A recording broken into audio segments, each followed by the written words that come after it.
Alrighty, hey everybody, how's it going? It's Monday, September 5th, and I've come across another problem that I have failed to talk about, and so I feel the need to talk about this now. I've posted a couple videos recently, and so far they've been getting some good feedback, but it reminds me of one of the first conventions I went to after Juniper Crescent had been published. I got to talk to a couple guys, and after a couple of minutes, they eventually just turned to me and said, "Okay, you've got a book out, yet you haven't mentioned it to me once. So indulge me for a couple of minutes. I'm going to talk about Juniper Crescent." And it feels weird when I talk about Juniper Crescent because, on the one hand, it seems very selfish.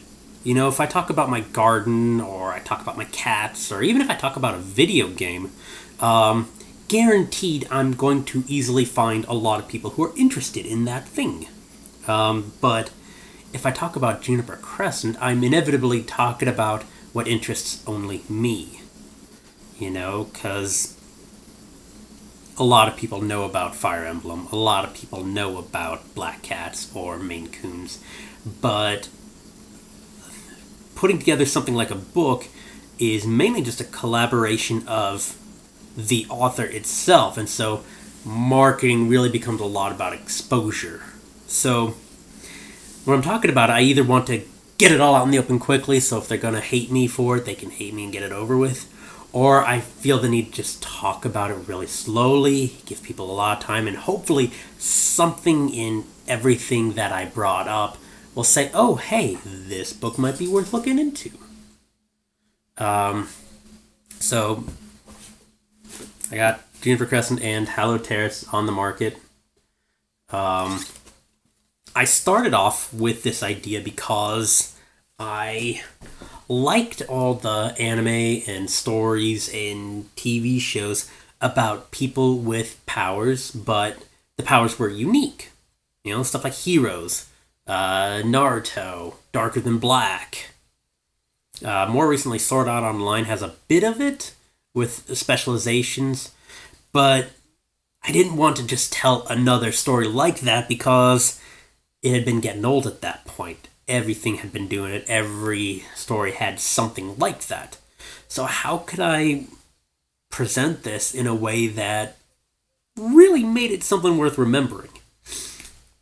And then I remember hearing, on it was like a Discovery Channel special or something, how, you've got these amazing creatures, but they always have to deal with these problems. You say a cheetah's fast, well, they really can only sprint. Or you talk about penguins, and they can't fly, they swim really well, but they also produce their own oil. They also have to survive sub-zero temperatures for long periods of time to hatch an egg, and all this situation.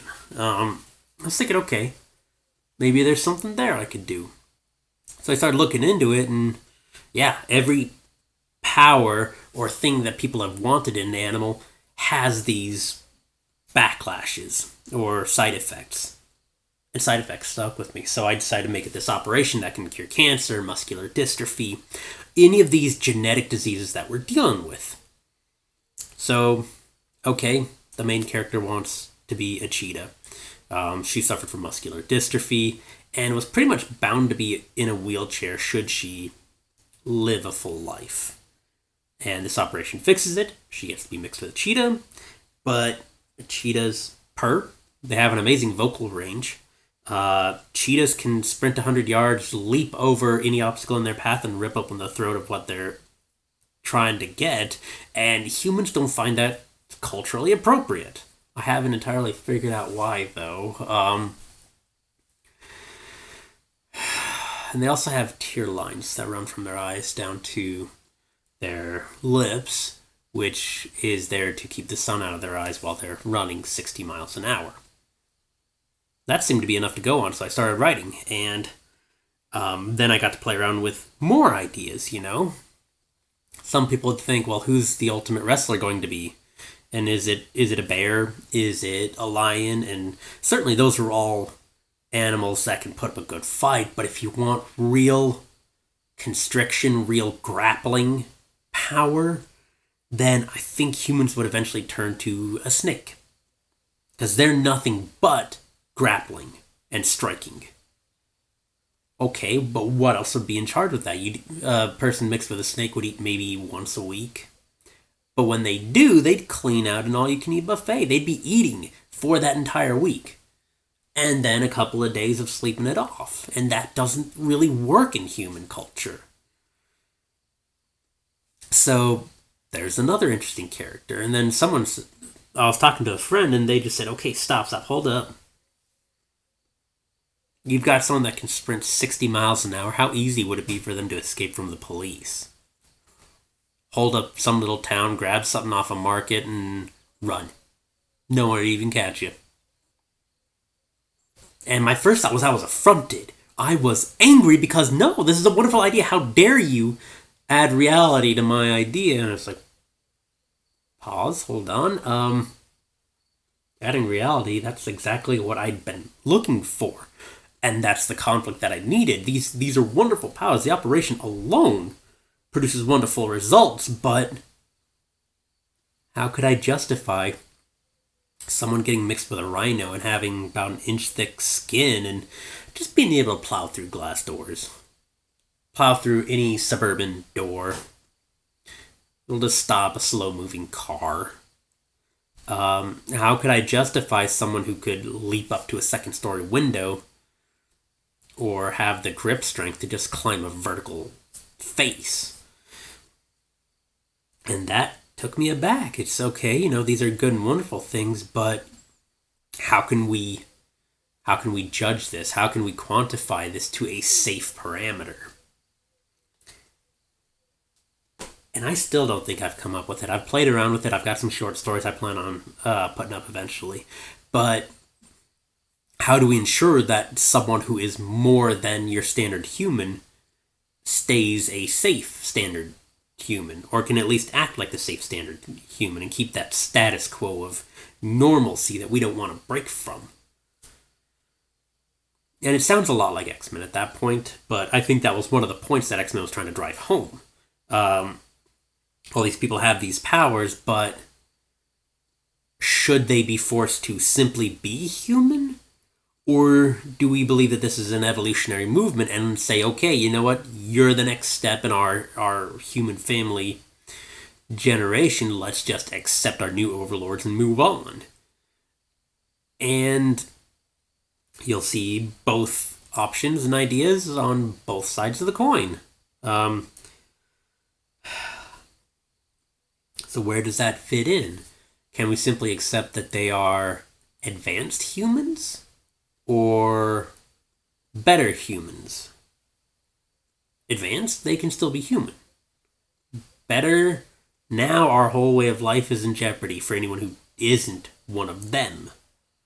And then we instantly develop into segregationalist ideas and prejudice begins, and lots of wonderful conflict in and of itself. Plus, I got to play around. I got to watch a nature documentary and call it research. It was great. I got to play with other people's pets and watch their behavior. Even a duck or a bird that's never seen the outdoors, doesn't know what a tree is, doesn't know what a tree looks like, has never seen a tree, still has that instinct to build a nest. Or, a dog that's been indoors all its life, doesn't know what the outside is. It still does the walk around in a circle bit and then lay down. On my own cat, Lilith, she's an indoor cat, has been most of her life. But science is now telling us, and I found an article like this on the internet, saying that if they still have to do something like hunting for their food, they end up having, they end up having a better mental health, which I don't know how they figured that one out. Are there cat therapists? Do we get some cat laying on a couch and a psychologist with a pen and notepad? So, how does this make you feel? In or out? Come on, give me an answer. Um, but it's something that was a lot of fun to research. And then people start producing other ideas like, well, what if I wanted to be a dragon? What if we wanted to actually create some of these mythical creatures, like griffins or goblins or anything like that? Um, and that's playing around with it, but then you start worrying about a lot mentally, and I've got some psychology buddies that really gave me a lot of food for thought on that. But it was really energizing. That would keep me writing. That could keep my definition of myself to a writer without becoming bored or without feeling that it became tedious. And yes, even if something's a passion, it can still feel tedious. I'm going to put that out there. Um, but we stick with it because it's worth it.